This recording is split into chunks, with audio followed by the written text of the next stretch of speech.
Obrigado.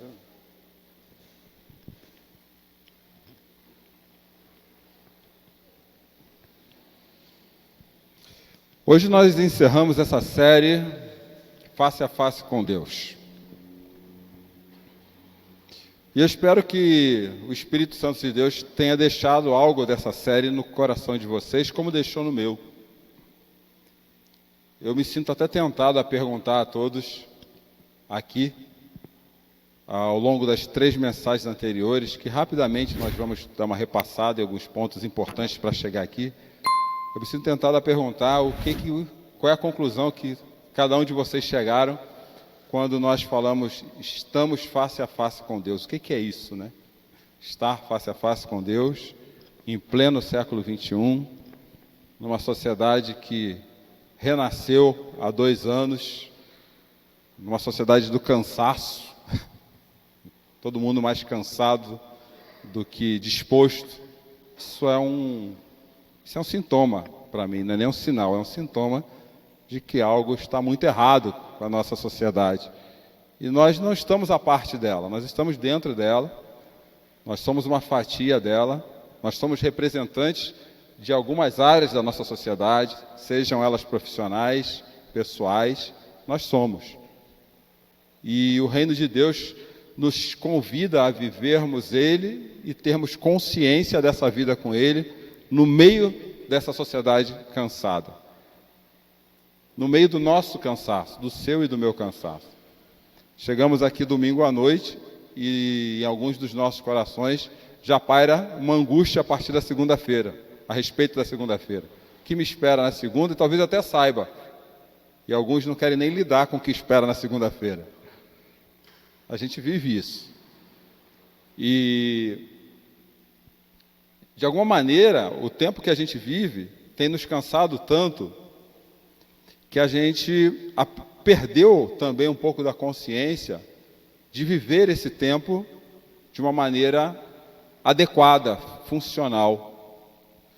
E algumas coisas são perceptíveis, a gente percebe quando está colocando coisa demais na nossa agenda, eu pelo menos percebo, é quando eu chego no final da semana e tem aquela sensação que eu não dei conta de tudo. Então eu começo a conversar, a gerar um diálogo interno comigo. Falei assim, o que eu preciso tirar que está sobrando, né? E outras coisas a gente não percebe. A gente vai entrando no ritmo e a roda vai girando e daqui a pouco a gente é que nem aquele hamster que fica dentro da gaiolinha. A gaiolinha gira, gira, gira e estamos lá. E as pernas estão cansadas, o coração está cansado. E hoje, se eu fosse falar a respeito de hoje, eu acho que o que mais apresenta, onde o nosso cansaço mais aparece hoje em dia, é na nossa mente. É onde o cansaço mais se revela. A perna cansa, os braços cansam, o cansaço vem físico, mas o emocional talvez seja o cansaço mais pesado que a gente tem que carregar. E ainda assim nós somos desafiados a viver dentro dessa realidade de cansaço, face a face com Deus. Parece uma coisa totalmente distinta, né? Direções contrárias. Viver face a face com Deus não é simplesmente saber que Deus existe, mas é também saber que Deus tem uma agenda na nossa vida. Ou seja, além das agendas que nós provocamos, que nós precisamos ter, que a sociedade provoca, Deus também tem uma agenda dele na nossa vida. E nem sempre essa agenda é clara. Às vezes ela é subliminar, ela está escondida. Mas há algumas coisas que são claras na agenda de Deus da nossa vida. Orar faz parte da agenda de Deus para a nossa vida. Isso é muito claro. Precisa ser. Se é fácil ou não, eu não sei. Vocês não imaginam o que é uma oração numa mente TDAH. É a coisa mais... É a maior briga. Eu acho que a maior briga espiritual que existe para um TDAH orando é orar. Porque se concentrar naquilo que você está pensando é terrível. É isso mesmo. Mas é a realidade. Outras coisas são claras. Preciso ler a Bíblia. Eu preciso ler a Bíblia de alguma forma. E hoje, graças a Deus, diferente de há 30, 40, 50 anos atrás, a Bíblia hoje ela está em diversos recursos audiovisuais, tecnológicos. Eu posso só ouvir, eu posso ler. Tem gente que gosta de papel, tem gente que gosta de tecnologia. Qual é a melhor maneira? Não tem melhor maneira. A melhor maneira é aquela que funciona. Eu tenho que achar a maneira de manter contato constante com a Bíblia, que facilmente se confunde com uma outra agenda subliminar, que é achar que eu leio a Bíblia quando eu escolho meia dúzia de pregadores na internet e vou ouvindo eles seletivamente. Isso não é ler a Bíblia. Isso é apoio ao conhecimento que a Bíblia te dá. Mas eu preciso ter meu contato direto com a Bíblia, e aí eu vou usando ferramentas de apoio. E cuidado com as ferramentas hoje em dia que tem de apoio, que tem algumas que são perigosíssimas. Nem tudo que está reluzindo hoje aí, com mais de 1 milhão de views, é ouro. Toma cuidado com isso. Infelizmente, essa é uma realidade subjetiva. Porque eu tenho que entender aonde que está a palavra de Deus, onde que está a informação que Deus quer me dar, e aonde que está aquilo que o homem quer falar para você, a partir de uma percepção dele. E percepção é algo singular, é particular. Uma coisa é eu abrir um texto bíblico e explicar o texto bíblico, e a outra é eu dizer o que eu acho do texto. São duas coisas totalmente distintas. Isso não é novidade, porque na Bíblia, se você tiver um olhar crítico para muitos textos, você vai ver Deus falando em alguns textos bíblicos, e em outros textos você vai ver aquilo que quem escreveu o texto achou sobre o que estava acontecendo. Então isso não é uma coisa de hoje, isso existe na própria Bíblia. E a mensagem de Deus, aquilo que Deus quer dizer, é o que para a gente precisa trazer consciência de reino. Então existe uma agenda de Deus na nossa agenda, e eu preciso viver face a face com Deus, dentro desse contexto todo, nas batalhas do dia a dia. E hoje eu quero falar sobre gratidão. Talvez é uma palavra comum, todos os círculos espiritualistas aí, não cristãos, têm falado de gratidão. Alguns mudaram, até hoje, se alguém, eu não entendi, respeito, mas não entendi, porque mudaram obrigado para gratidão. Mas para você ver, a necessidade de mudar algo assim, tem gente que responde com gratidão, né? Já aconteceu com vocês ou é só comigo? Em vez de obrigado? Eu não sei por que mudou. Mas se alguém mudou é porque alguém parou para pensar nisso. Falou assim, deve ter alguma coisa por trás, ninguém muda do nada, né? Então gratidão é um exercício que todo mundo está discutindo hoje. Aliás, as pessoas falam, exercite, seja grato por tudo, seja grato pelo que acontece, pelas coisas boas, pelas coisas ruins. E ser grato por coisa ruim é bem difícil, pelo menos para mim. Mas eu preciso aprender a viver, a ser grato pelas coisas ruins. Eu creio que gratidão é muito mais um estado do que um sentimento. E a diferença entre estado, sentimento e emoção é que o estado ele diz respeito a tudo que está, todo o ecossistema à minha volta. E a emoção, se a gratidão for uma emoção, eu só vou ser grato quando acontece algo bom que eu gosto que aconteça. Quando eu não gosto, eu sou ingrato. Quando tem comida no deserto, eu sou grato a Deus. Quando falta o pão de cada dia na nossa mesa, eu sou ingrato e começo a reclamar da vida. Gratidão é isso. E eu quero falar desse tema num texto que foi me chamada a atenção a ele ao longo dessa semana, estudando até para a série do mês que vem, que é Mudando de Rumo. Não é uma série pessoal, antes de mais nada, que é o texto de Tiago, capítulo 1, dos versículos de 2 a 18. É esse texto, é em cima desse texto, mas eu vou construir bastante coisa antes desse texto, tá bom? Vocês tenham paciência, que eu vou chegar no texto em algum momento. Eu vou construir algumas coisas antes. O texto diz assim: meus irmãos, considerem por motivo de grande alegria o fato de passarem por diversas provações, pois vocês sabem que a prova da sua fé produz perseverança, e a perseverança deve ter ação completa, a fim de que vocês sejam maduros e íntegros, sem lhes faltar coisa alguma. Se algum de vocês tem falta de sabedoria, peça a Deus, que a todos dá livremente de boa vontade, e lhe será concedida. Peça-a, porém, com fé, sem duvidar, pois aquele que duvida é semelhante à onda do mar, levada e agitada pelo vento. Não pense tal homem que receberá coisa alguma do Senhor. É alguém que tem a mente dividida e é instável em tudo o que faz. O irmão de condição humilde deve orgulhar-se quando estiver em elevada posição. E o rico deve orgulhar-se se passar a viver em condição humilde, porque passará como a flor do campo, pois o sol se levanta, traz calor, seca a planta, cai então a sua flor e é destruída a beleza de sua aparência. Da mesma forma, o rico murchará em meio aos seus afazeres.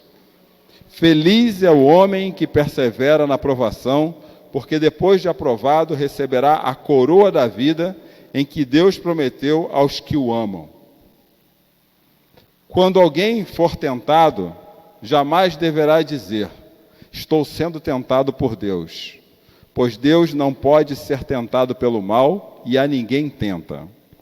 Cada um, porém, é tentado pela sua própria cobiça, sendo por essa arrastado e seduzido. Então, a cobiça, tendo engravidado, dá luz ao pecado. E o pecado, após ter se consumado, gera morte. Meus amados irmãos, não se deixe enganar. Toda a boa dádiva e todo dom perfeito vem do alto, descendo do Pai das luzes, que não muda como sombras inconstantes. Por sua decisão, ele gerou pela palavra da verdade, para que sejamos como os primeiros frutos de tudo o que ele criou. Vamos orar? Pai, foi preparada uma mensagem em cima desse texto. E eu creio fielmente que a cada momento o Senhor esteve comigo. Mas isso não é suficiente. Eu preciso que o Senhor nos mostre as verdades contidas nesse texto. Tira, em nome de Jesus, qualquer intenção que eu possa ter tido de transmitir alguma coisa nesse texto. Por misericórdia e por graça também. E nos ensina a tomar consciência da Tua presença conforme a Tua palavra. É o que oro, peço e agradeço em nome de Jesus. Amém. Dando uma passadinha naquilo que a gente conversou, o Tiago conversou com a gente na semana passada, o que a gente falou sobre a presença de Deus? Hoje a gente tem a possibilidade de estar na presença de Deus o tempo todo, porque o Espírito Santo é que mantém a presença de Deus viva no nosso coração. Então, nós vimos na primeira mensagem a respeito disso. Hoje, Deus está presente em todo momento. Deus não está presente só aqui, aqui também. Deus está presente quando a gente sai daqui e vai para casa. Deus está presente quando a gente vai dormir. Deus está presente na segunda-feira no nosso trabalho. Deus está presente o tempo todo na nossa vida. Então, hoje nós temos esse acesso livre, através de Jesus, à presença de Deus, mediante o Espírito Santo que habita em nós. Deus está presente todo o tempo. Eu posso perder a consciência dessa presença de Deus quando a minha cabeça começa a se ocupar com coisas diferentes demais. Não é que a gente não precise se preocupar com coisas diferentes. Quando eu começo a me preocupar com outras coisas demais, quando outras coisas começam a ocupar demais a minha cabeça, isso tende a roubar da minha cabeça e, consequentemente, do meu coração, a consciência, guardem essa palavra, consciência da presença de Deus. Aí a vida começa a ficar mais pesada do que ela já é. Nós aprendemos também sobre confiança na segunda mensagem, e foi muito engraçado o retorno. Eu tenho algumas pessoas que me assistem pela internet e dão feedback o tempo todo, toda semana mandam o recado da mensagem. Aquele mês que nós fizemos aí um PDF para as famílias fazerem de 21 dias, essa pessoa printava o PDF, colocava lá no Instagram dela e marcava o galpão e me marcava, isso aqui, e mandava aí depois um texto no direct dizendo: eu aprendi isso dessa mensagem. E essa pessoa assistiu essa mensagem e falou: nossa, que mensagem pesada. Achei muito pesada a segunda mensagem sobre confiança. Eu falei: mas como assim? Esse negócio de confiar em Deus. Eu achei um Deus vingativo naquela mensagem. Eu falei: mas me explica como que você chegou nisso. Poxa, Deus pediu uma coisa para Moisés, ele fez de outro jeito, então Arão morreu, Moisés não entrou na terra prometida. Eu falei: olha, essa é a didática de Deus às vezes, para que a gente aprenda a confiar menos na gente e mais nele. Porque a nossa natureza é dizer que confiamos nele, mas na prática a gente acaba confiando mais na gente e querendo resolver do nosso jeito. Inclusive, vimos Paulo aí nesse texto que eu estou projetando de 1 Coríntios 10, falando assim: não façam isso. As coisas aconteceram com aquelas pessoas lá no passado para que a gente não repita isso, para a gente não colocar Deus à prova e nos desafiarmos a cada vez mais estarmos próximos dele. O Tiago, semana passada, fez uma ótima mensagem, quem não esteve, quem não assistiu, assista, uma mensagem bem teológica a respeito de esperança, e ele resumiu a mensagem no seguinte: várias coisas na cultura que a gente vive, na sociedade, nos prometem esperança, mas nenhuma delas dá a esperança que só Jesus pode dar. Nós fomos justificados pela fé, ele explicou, não vou explicar isso novamente, mas quando nós caminhamos com Jesus, nós vivemos uma esperança singular, única, que é só Jesus que pode dar.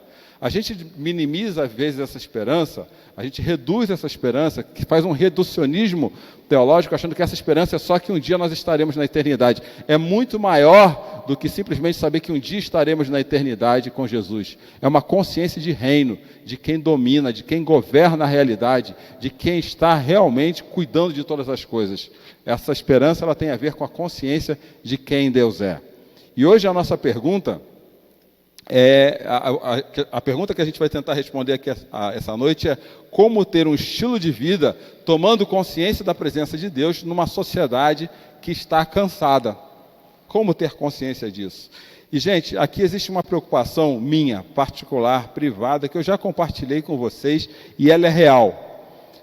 Eu vejo, está muito normal, não é normal, está muito natural, porque eu já aprendi há pelo menos 20 anos com um jovem de uns 18 anos na época que o normal e o natural são coisas diferentes. Está natural, mas não normal, a gente, em vez de buscar inserir a nossa vida dentro do reino, a gente está trazendo as coisas do reino que nos interessam para dentro da nossa vida.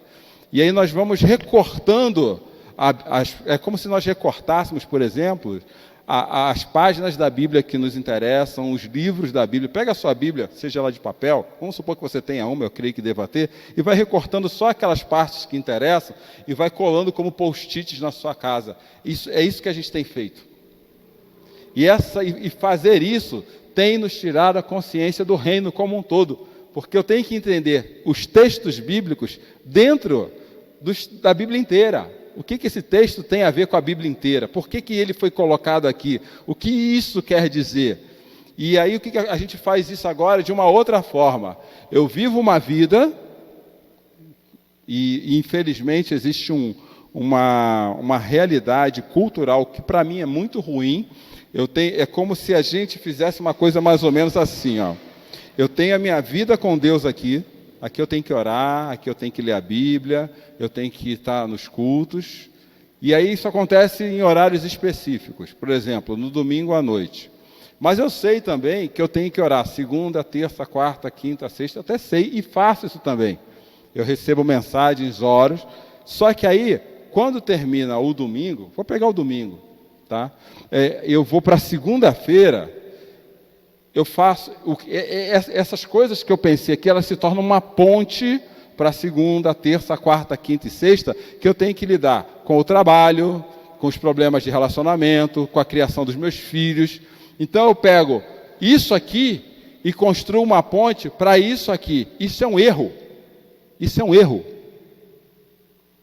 Porque na hora que eu faço dessas coisas uma ponte para isso aqui, eu tiro tudo isso aqui da minha caminhada espiritual.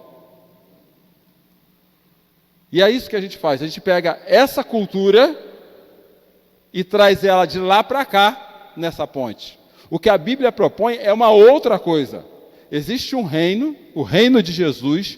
Nesse reino de Jesus, tudo que é meu está incluso. Então, esse domingo que eu vivo, ele é um momento especial que precisa ser vivido, é um assunto para uma outra hora, mas o meu trabalho, a minha casa, ela não tem ponte. Ou eu coloco tudo dentro, ou então não estou colocando nada.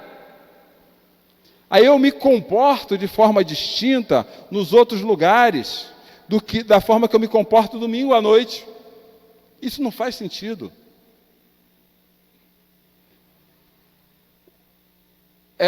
O que as Escrituras propõem, não sou eu ter uma linha da vida, ainda que eu saiba que ela está dentro de uma linha, de uma estrutura maior, e aprender algumas coisas, quem é Jesus, quem é o Espírito Santo, quem é a igreja, como informações em bolhas, que eu vou fazendo conexões ao longo da vida. Não é isso que a Bíblia fala, não. Eu tenho que ver uma narrativa maior de Deus caminhando com a história e com a minha história dentro dessa história o tempo todo. E aí eu começo a olhar para pessoas que têm dificuldades na Bíblia, algumas morais, outras de valores, e Deus conduzindo uma história acima disso. Então, o que acontece? Quando eu pego a cultura e quero simplesmente colar versículos da cultura dentro da Bíblia, eu começo a ficar cansado. Porque tem uma parte grande que eu posso estar ignorando, que eu posso estar deixando de vendo. Então, hoje nós temos, muitos têm uma caminhada religiosa que é fazer isso. Aqui eu venho saber de Deus. E aqui, eu vou vivendo mais ou menos do jeito que eu quero, e aí vou lembrando de algumas coisas que eu vi, que eu sei de Deus, e vou aplicando aqui. Isso não funciona, gente. Eu tenho que viver tudo junto. Eu tenho que me entender no todo. Eu tenho que ter consciência da minha vida dentro de tudo isso. A minha vida tem que estar dentro da Bíblia, e não a Bíblia dentro da minha vida. Ou usando, para ficar menos confuso para alguns, eu tenho que entender que a minha vida está dentro da narrativa bíblica. E não, eu tenho uma narrativa aqui que eu tenho que viver de um jeito, e aqui é uma outra narrativa, não é isso. Do dia que Jesus voltou, nos evangelhos, até a carta de Apocalipse, eu estou no meio desse bolo, gente. Eu estou no meio desse bolo. Eu estou dentro desse caldeirão. Porque quando eu começo a recortar, a petiscar a Bíblia, eu começo, na verdade, a ficar cansado. Aí começa a vir uma coisa assim. A gente está numa sociedade, para vocês entenderem, eu trouxe alguns pontos.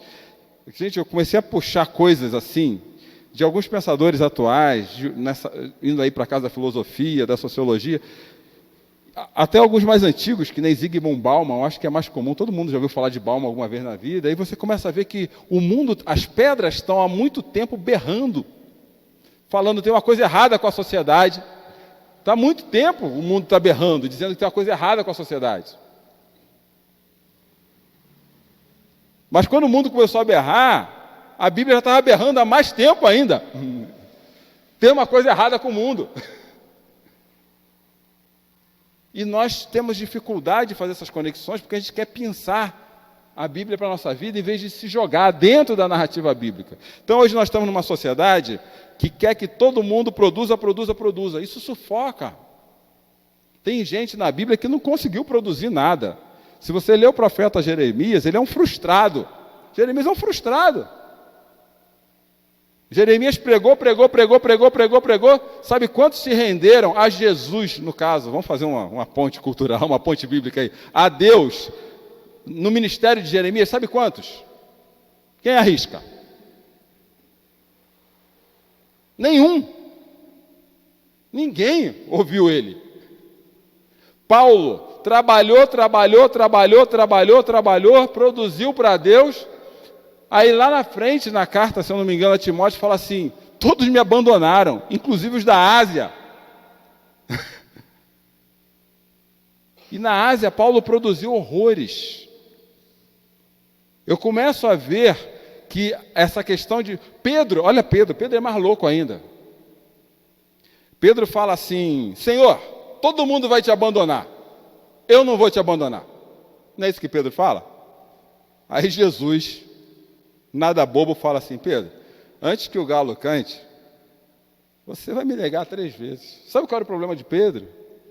Ele estava mais comprometido com o compromisso que ele tinha com Jesus do que com o amor que Jesus tinha por ele. A gente fica querendo criar produção, produzir. Isso cansa a gente. A gente começa a trazer esses efeitos da cultura para a nossa vida. Olha outra coisa interessante. Hoje a gente tem uma sobrecarga de informação. Eu faço isso, você deve fazer também. Às vezes eu estou ouvindo uma pessoa falar e eu estou no Zap ao mesmo tempo. A gente faz isso. Ah, mas eu consigo fazer. Mas você já parou para ver o quanto isso cansa a sua mente? E depois a gente reclama que precisa descansar mais. Mas a gente não cuida da nossa mente. para que ela descanse. A gente não cuida da nossa mente de segunda a sábado para estar na igreja no domingo. Porque se eu não descansar, aqui fica difícil de ouvir também, fica pesado, porque eu não cuidei da minha mente. Eu não dou descanso para a minha mente o tempo todo e quero ter atenção. A minha atenção reduz, gente. Não tem jeito. O Espírito Santo está aqui essa noite, eu tenho certeza que ele está fazendo a parte dele, mas eu tenho que fazer a minha. Eu tenho que estar pronto para isso. A gente vai trazendo dessa sociedade essa busca por realização materialista, e isso aparece muito na nossa oração. Deus está precisando disso, está faltando aquilo. A gente sempre está falando para Deus do que falta. O que falta? E eu não estou falando só de dinheiro, não estou falando só de bens materiais, não. Está faltando saúde aqui, está faltando saúde ali. A gente só fala para Deus do que falta. Eu tenho que criar uma consciência da presença plena de Deus o tempo todo, reclamando só do que falta. Como que isso funciona? Me explica. Tem resultados da nossa vida que são inesperados, ou só acontece comigo. E é Deus que dá. E aí? Jonas foi mandado para Tarsis.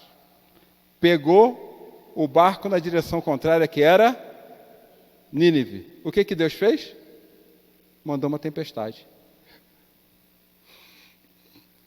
E o texto diz assim: e o Senhor mandou uma tempestade. Mas por que Deus manda uma tempestade? Para entender que não é só para reclamar dos problemas. Eu tenho que tomar consciência de quem eu sou dentro dos planos dele. E se nos planos deles eu tenho que estar em Nínive, eu tenho que estar... Perdão. Se nos planos dele eu tenho que estar em Tarsis, eu vou para Tarsis. Agora eu entro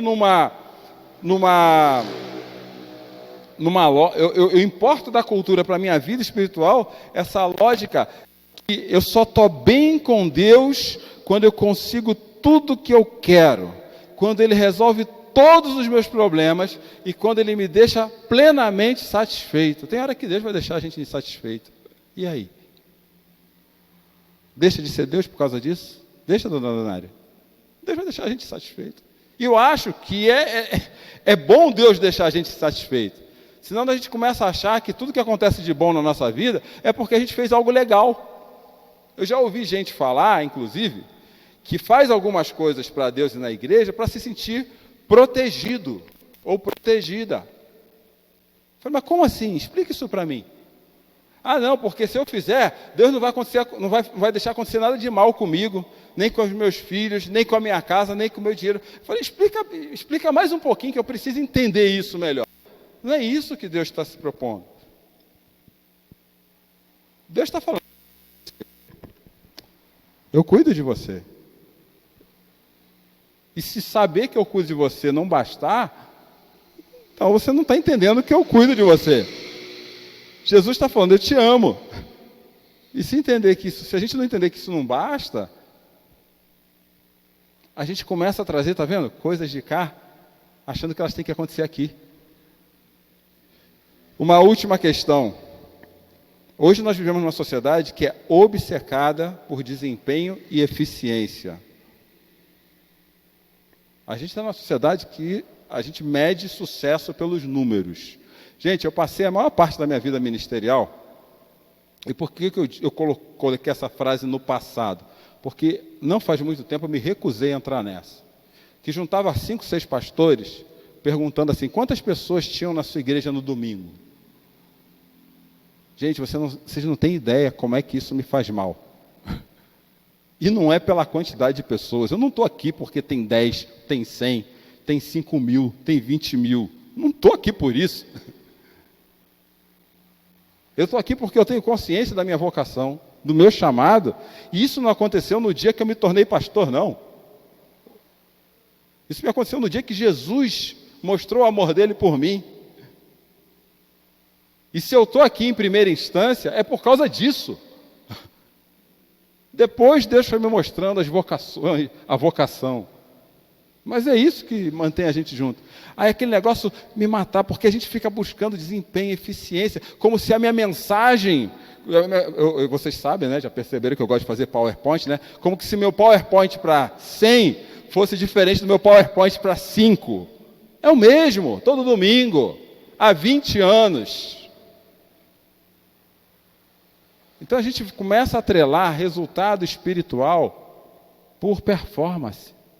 E quando Deus espera da gente é relacionamento. Viver consciente da presença de Deus é aprofundar relacionamento. Tem gente que quer prosperidade, mas não está preparado para ser próspero. O coração é mesquinho. Deus não dá prosperidade para coração mesquinho. Eu tenho que ter meu coração próspero. Quem é fiel no pouco, disse Jesus, será colocado sobre o muito. Aí a gente traz a cultura dessa sociedade para dentro da nossa vida espiritual, querendo muito e nunca foi fiel no pouco. Como funciona isso? Explica para mim. Isso não funciona, gente. Estamos esperando, aí ficamos, o que esperamos de Jesus quando a gente entra nesse cenário? Esperamos, eu vou passar só lendo agora, tá bom? Esperamos que Ele nos traga alívio constante, mesmo quando não queremos mudar a nossa agenda para isso. Eu não quero viver a agenda do reino e eu espero que Deus me tire do cansaço. Como? Como que isso acontece? Outra coisa, esperamos que Ele nos livre da mente cansada, mesmo quando usamos mais tempo em informações diversas do que em cima da sua palavra. A gente quer que Deus cuide da nossa mente, mas a gente esqueceu, no mínimo, de ler Deuteronômio 6. Inculca essa palavra, coloque isso na sua cabeça. O que Deus falou para Josué quando ele entrou no campo de batalha, medita nessa palavra dia e noite, Josué, senão você não vence esse negócio. O que diz o Salmo de número 1? Aquele que medita na palavra do Senhor é como uma árvore plantada à beira de um rio de águas limpas. Lâmpada para os meus pés e luz para o meu caminho é a sua palavra. Mas a gente vai procurar o cara da pregação de sucesso, o cara que entende do método A, do B, do C, e não gasta tempo na palavra. A gente começa a buscar alternativas dentro desse contexto, sem imergir nesse. Não vai funcionar nunca. Como que eu tenho consciência da presença de Deus na minha vida?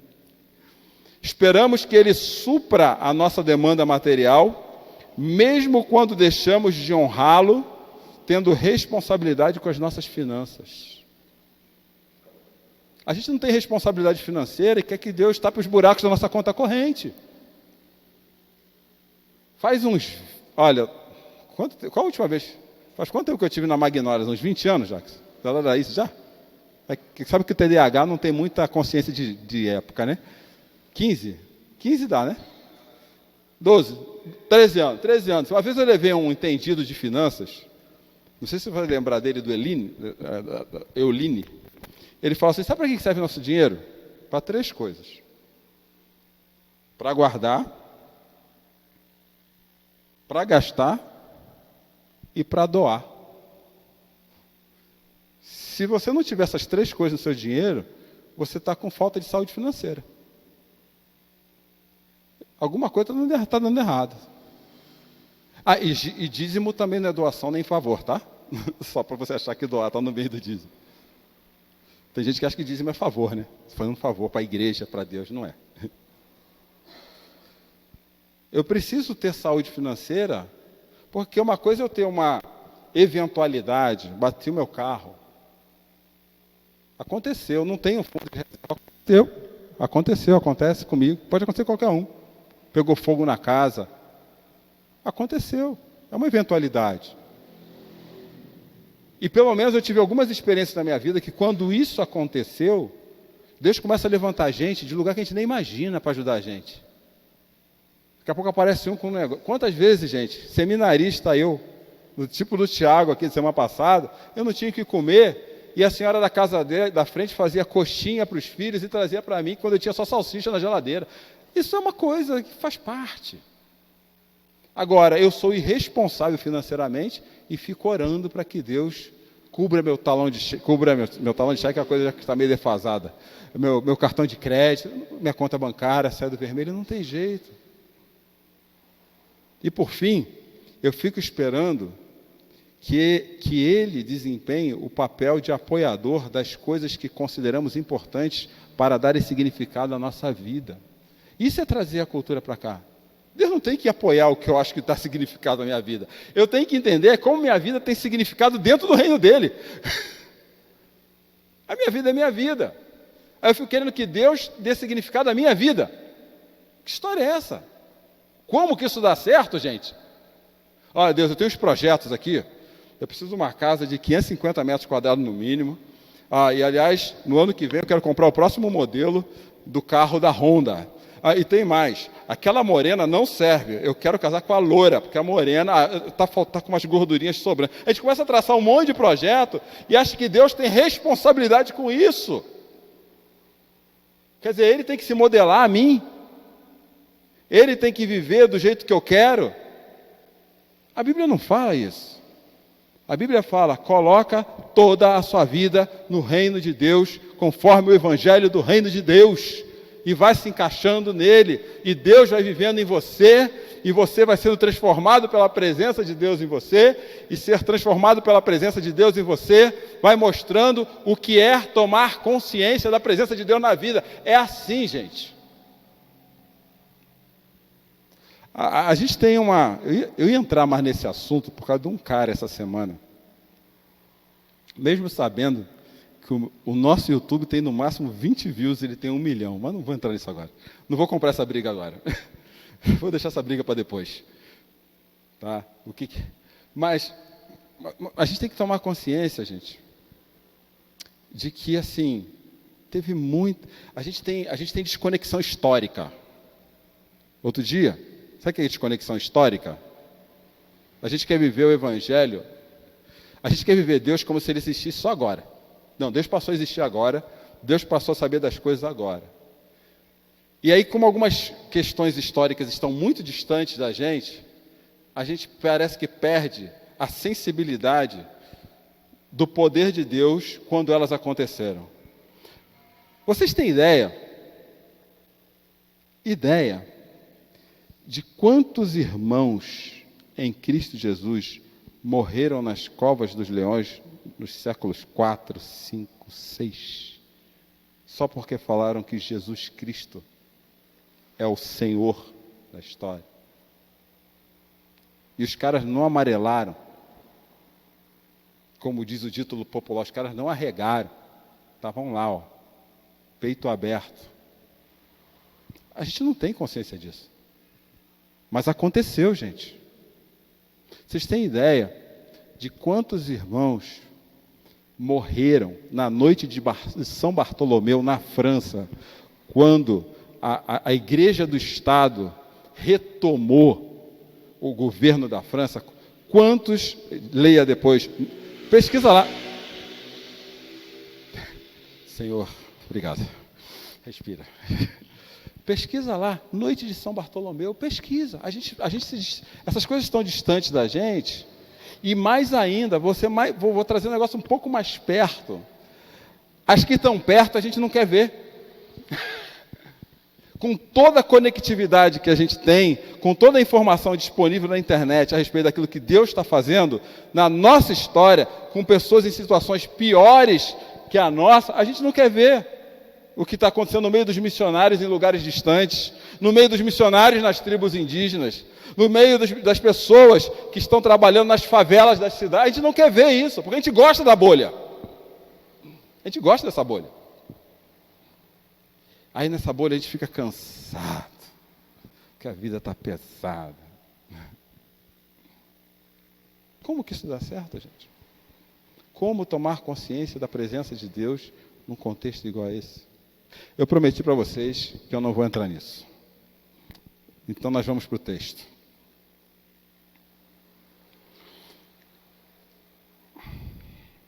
Como viver um estilo de corandeô, ou face a face com Deus? Bom, em primeiro lugar, primeira coisa que Deus nos desafia: amadurecer espiritualmente antes de querer prosperar. Essa é a primeira dica que Tiago coloca na sua carta. Amadureça espiritualmente antes de querer prosperar. Tenha maturidade para prosperar. Eu quero saúde, eu quero vitalidade. Só que o que é amadurecer para prosperar? é não tornar as coisas que Deus nos dá um bem em si mesmo.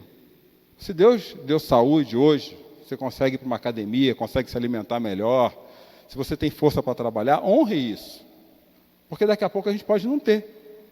Acabei de receber a Viviane, hoje não está aqui com o Alexandre, essa semana estive com eles, e acabei de receber, eu acho que as mulheres devem ter recebido no grupo de oração, o pai descobriu que a filha de 7 anos está com câncer no rim, 7 anos de idade, gente. Poxa, eu tenho um filho, eu espero que tenha saúde, que tenha vida, que viva bem. Agora, se eu faço de Deus, eu quero viver Deus nos modelos da cultura, isso me traz preocupação e desespero. Se eu quero viver o reino de Deus nisso tudo, isso tem que me trazer preocupação, sim. Mas eu conto com o calor e o aconchego e o amor do Senhor para ir aquecendo meu coração, me ajudando a viver de fé em fé, um dia de cada vez, e possa ser ainda que no final o resultado saia diferente. E aí eu preciso de maturidade espiritual para se sair diferente. Nós queremos que essa menina se cure, como muitas pessoas que nós oramos aqui na sexta-feira à noite, nós queremos que se curem. Nós queremos que a Leia deixe de sentir dor. Nós queremos que a dona Donária tenha um momento de sossego depois de 10 anos sem sentir dor. Orações que nós fizemos aqui na sexta-feira à noite, entre outras. Mas se não acontecer, minhas queridas, que Deus seja glorificado na dor de vocês. Eu preciso ter maturidade espiritual antes de querer prosperar. É a primeira coisa que Tiago nos ensina. Olha só o que ele fala. Meus irmãos, considerem por motivo de grande alegria o fato de passarem por diversas provações, pois vocês sabem que a prova da sua fé produz perseverança, e a perseverança deve ter ação completa, a fim de que vocês sejam o quê? Maduros. Eu tenho que aprender a lidar com a situação dentro do reino. Dentro do reino. Eu conheço mães que estão a vida na igreja orando por seus filhos que estão entregues às drogas. Vocês devem conhecer isso também. E até hoje não saíram. Eu conheço pessoas com casamentos destruídos que ainda estão acreditando que pode dar certo. Vocês devem conhecer. E não é que estão conformados com isso. E no Senhor é possível, porque o Senhor tem poder para restaurar. No livro de Ezequiel, ele transformou um exército, ele usou uma metáfora, na verdade, mas vamos usar como... ele transformou ossos secos em carne e vida. Ele dá vida onde não tem mais vida. Israel estava cansado e sem esperança. E Deus levanta Israel de novo, dizendo que Israel era como ossos secos, num vale. O cansaço não é de hoje. A luta não é de hoje. Mas eu tenho que aprender a amadurecer espiritualmente para entender o meu tempo antes de querer prosperar. Porque na hora que eu tiver saúde, sabe o que acontece quando eu não amadureço espiritualmente? Eu acho que tudo que eu ganho só serve para benefício próprio. Ou foi porque eu fiz tudo certo com Deus e Deus me ama e por isso está me dando tudo. E não é isso, gente. Segunda questão, como é que eu tenho uma consciência de uma vida com Deus? Buscando sabedoria do reino antes de conhecimento da cultura. Poxa, vocês me conhecem, quem me conhece sabe que eu estudo pra caramba, e muita coisa, o tempo todo. A Cláudia já está até achando que eu estudo tempo demais. Ela pergunta, quando é que você vai parar? Eu falei, nunca. É meu vício, eu estudo. Mas não é isso que me sustenta. Não é isso que me mantém nas lutas do dia a dia. Eu preciso, se o meu primeiro estudo do dia não for buscando a sabedoria do reino, eu vou achar que tudo que os gurus do mercado estão oferecendo é suficiente para me sustentar. Seja em qualquer área, emocional, desenvolvimento humano, financeiro. E não é, gente. Por isso que Tiago nos dá a segunda dica falando o seguinte: se algum de vocês tem falta de sabedoria, peça a Deus, que a todos dá livremente, de boa vontade, e lhe será concedida. Peça, porém, com fé, sem duvidar, pois aquele que duvida é semelhante à onda do mar, levada e agitada pelo vento, e não pense tal homem que receberá alguma coisa do Senhor, porque alguém que tem a mente, o quê? Vocês estão entendendo o que o Tiago está falando aqui para a gente? Não há conhecimento, não há ciência que supere a sabedoria do reino. Não tem. Eu posso conhecer de muita coisa e não ter sabedoria nenhuma. Eu posso ter habilidade de manusear N coisas e não saber como usar isso em prol do reino. Não é sobre conhecimento. E eu conheço gente, vocês devem conhecer, que não passaram pelas melhores academias da vida e tem uma sabedoria profunda a respeito da vida. Às vezes só com a Bíblia. Não é sobre quantidade de conhecimento. É a forma que eu uso a Bíblia, que eu vivo a Bíblia, para usar a palavra correta, tomando consciência de quem Deus é na minha vida. Então, antes de querer conhecer algo sobre Deus, busque sabedoria. Quando eu estava, eu estava para ir para o seminário, sentado com um pastor na casa de um presbítero, e aí já vai bem mais tempo do que Magnólia, já. O pastor me ouviu, e hoje é muito meu amigo, graças a Deus, porque quase que eu bati nele naquele dia, né? Eu era menos controladinho que hoje. Ele falou assim, viu, que você prega bem, eu sei. Mas você tem que perguntar a Deus se você quer ser pregador ou pastor. São duas coisas totalmente diferentes. Tem muita gente que prega bem e não é pastor. E tem muito pastor que não prega bem. E é pastor. São coisas totalmente distintas. E aí eu fui seguir o conselho não vou chamar de velho, porque ele não é tão velho assim, eu fui orar, perguntar, Deus, é isso que o Senhor quer mesmo? É esse o momento? Aí fiz um teste com Deus que nem de Gideão, eu tinha uma academia. Falar, Deus, eu vou fazer o vestibular. Porque numa igreja presbiteriana, o pastor não sai na orelhada, ele sai por formação. Aí, se eu vender a academia, é porque o Senhor quer que eu vá. E estava 4 anos sem estudar para vestibular nenhum. Fui lá, fiz o vestibular em Campinas, anunciei a academia no jornal de circulação da cidade, um mês depois a academia estava vendida. Eu falei, vou fazer o quê? Agora não tem academia, tem um pastor me chamando, a Geo Mariano, dizendo que eu tenho condições de ser pastor, tem outro pedindo para perguntar para Deus, e acontece esse negócio. Quando as coisas são de Deus, quando a sabedoria vem do reino, a vida flui, gente. A vida simplesmente flui. As coisas vão acontecendo. Eu não preciso forçar nada. Eu não preciso ficar empurrando porta para as coisas acontecerem. Eu vou entendendo. Alguém recentemente me deu uma notícia muito boa. Aí eu falei para ela assim, olha, estou muito feliz por você. Agora eu vou dar a dica que outro pastor sabe, meu Deus. Quando Deus manda uma onda, sobe nela e surfa. Não fica perguntando aonde a onda veio, não. Vai, sobe e surfa, viva a onda. Terceira e penúltima maneira de nós cultivarmos uma vida tomando consciência da presença de Deus. Cultivando a dependência de Deus mais do que a busca por conhecimento. O irmão de condição humilde deve orgulhar-se quando estiver em elevada posição. O rico deve orgulhar-se de passar a viver em condição humilde, porque passará como uma flor no campo. Pois o sol se levanta, traz o calor, seca a planta, cai então a sua flor e é destruída a beleza da sua aparência. Da mesma forma, o rico murchará em meio aos seus afazeres. O que Deus está falando aqui? O que Deus está falando aqui?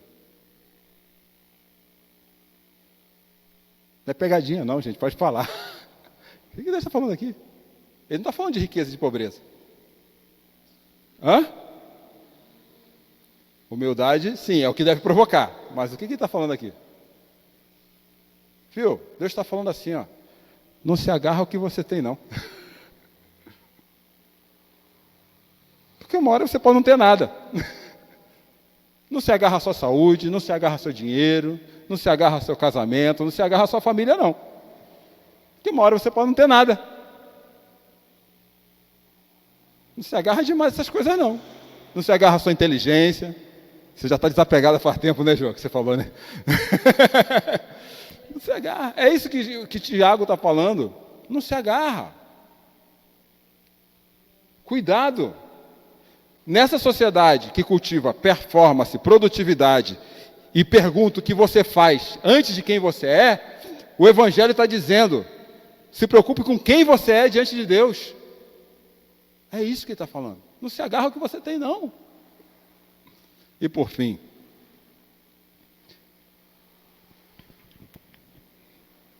como que eu tenho uma vida tomando consciência de quem Deus é? Resistindo às tentações da cultura para evitar cair na sua própria cobiça.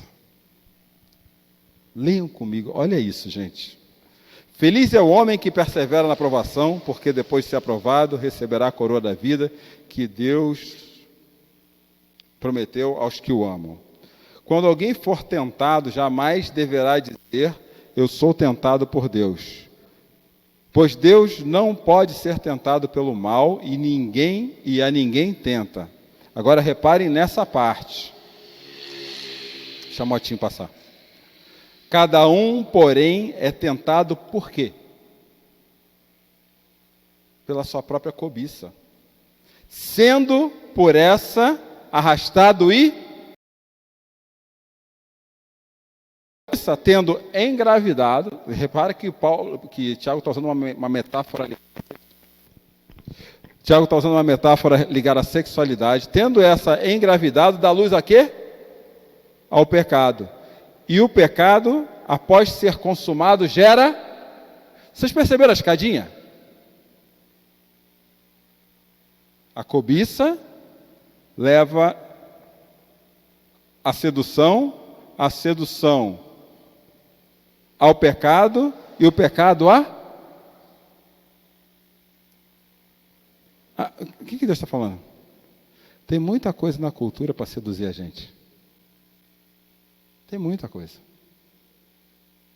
Tem muitos ídolos na cultura para tirar a gente do prumo. O assunto aqui não é sexo.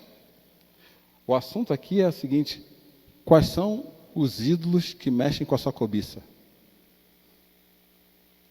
Que te dão aquela vontade de querer um pouco mais. De falar assim, hoje eu... E você pode colocar qualquer lugar, qualquer coisa aqui. Porque se você der atenção a esses ídolos que mexem com a sua cobiça, cada um sabe onde o sapato está apertado, o seu sapato está apertado. Não precisa ser uma mulher bonita, um homem bonito. Pode ser dinheiro, pode ser filho, pode ser marido, pode ser esposa, pode ser casa.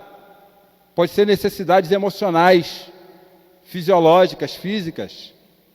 Pode ser pet. Estou falando sério, não é verdade? Ué,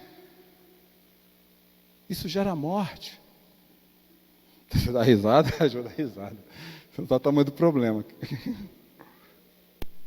Mas não é verdade? Qualquer coisa que demarge a sua cobiça vai gerar morte na sua vida. Então, o Tiago está nos ensinando, resista. Pensa assim, isso aqui vai ocupar tempo demais da minha vida, a ponto de eu ter que desligar de algumas coisas que Deus está querendo que eu faça, que eu viva. Sabe, é essa a pergunta que Tiago está nos convidando a fazer nesse momento. Quanto isso está me desligando de Deus? É aí que a gente sabe o que está tentando a nossa cobiça. O nosso problema de cansaço, gente, não é falta de tempo, não. O nosso problema de cansaço é que nós estamos perdendo a referência da prioridade. É isso que está nos deixando cansados. Não é falta de tempo, não. Tempo a gente tem. Tempo a gente tem. Agora, ou eu estou como hamster, correndo na gaiola, que nem louco, sem parar para pensar. Já falei para a Cláudia, cantei a bola, aproveitei que está 20 mil quilômetros de mim, falei, posso falar o que eu quiser. Que até voltar 20 mil quilômetros, ela já esqueceu, já amenizou a raiva. Eu falei para ela assim, se prepara, porque quando você chegar aqui, a gente vai matar a saudade e depois a gente vai repensar a vida. Porque chegou a hora da gente fazer outra curva na vida. Falei para a Cláudia. E sabe o que ela falou? Tá certo, a gente precisa mesmo. E tem que fazer essas avaliações da vida. E sabe qual é a primeira coisa que a gente parou para avaliar? Como é que a gente está priorizando Deus? Isso a gente conversando no celular lá. O que a gente precisa ajustar na nossa caminhada como casal com Deus? O que a gente precisa ajustar aqui? Tem alguma coisa sendo errada. O que está faltando? Sabe? Essas conversas honestas. Não é conversa melindrada, que um fica tirando o zap da manga para atacar o outro, não. É chegar e falar assim, poxa, eu acho que a gente parou de orar em tal horário, de ler Bíblia junto, sabe? A gente precisa fazer isso. Porque a última questão é, se eu quiser viver um estilo de vida com a consciência de Deus, que Deus está no centro, Tiago termina assim. E agora termino mesmo, gente. Meus amados irmãos, não se deixe enganar. Toda boa dádiva e todo dom perfeito vem do alto, descendo dos pais das luzes, que não muda como sombras inconstantes. Por sua decisão, reparem, por sua decisão, Ele nos gerou pela palavra da verdade. Ele nos gerou em Cristo.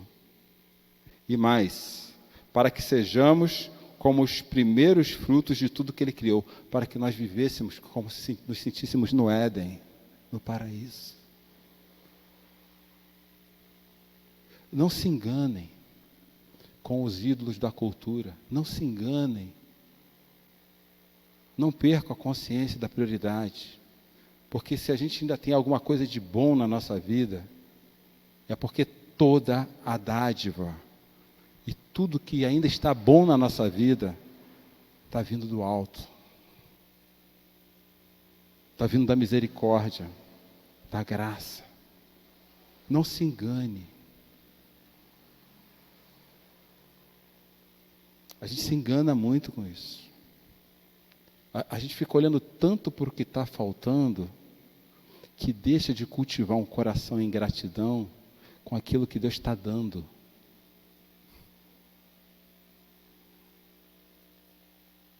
Eu não sei se isso faz sentido só para mim, porque às vezes eu me sinto um louco. Faz para vocês também isso? Então a gente tem que começar a nos desafiar, pedindo misericórdia a Deus. É o que eu preciso, para que a gente tome consciência da presença dEle.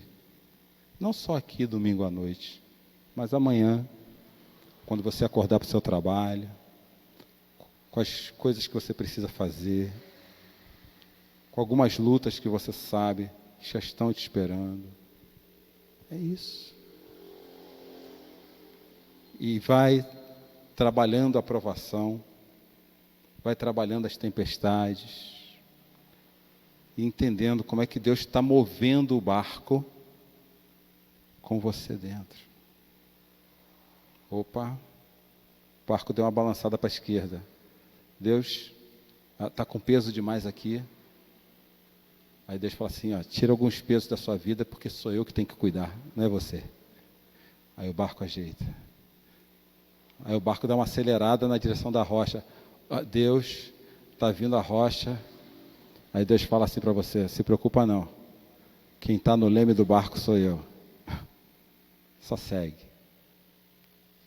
Toda boa dádiva e todo dom supremo vem do Pai das luzes.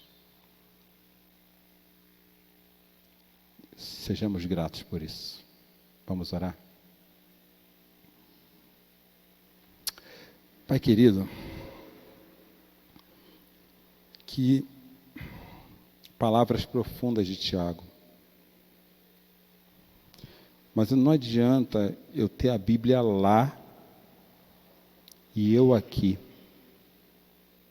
Eu preciso trazer de lá para cá e me colocar dentro daquilo. A minha oração é breve e simples. Tem misericórdia de nós, teu povo, teus filhos, tuas filhas. E da mesma forma que ao longo da história, o Senhor reanimou as vidas de muitos homens e muitas mulheres para seguir em frente essa jornada que é tua. Reanima o nosso coração. Nos ajuda a enxergar as dádivas. Tira um pouquinho os nossos olhos do que falta. Nos ajuda, Senhor, a cultivar o que é teu em tudo que fazemos.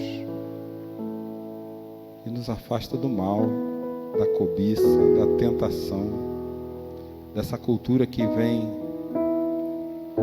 querendo simplesmente construir uma ponte entre mim e o Senhor. Faz com que a gente se jogue dentro da tua palavra, da vida do teu reino, imperfeitos, do jeito que nós somos. Nos dá calor espiritual para isso, nos dá vontade de sermos assim. Isso só pode acontecer através do teu Espírito.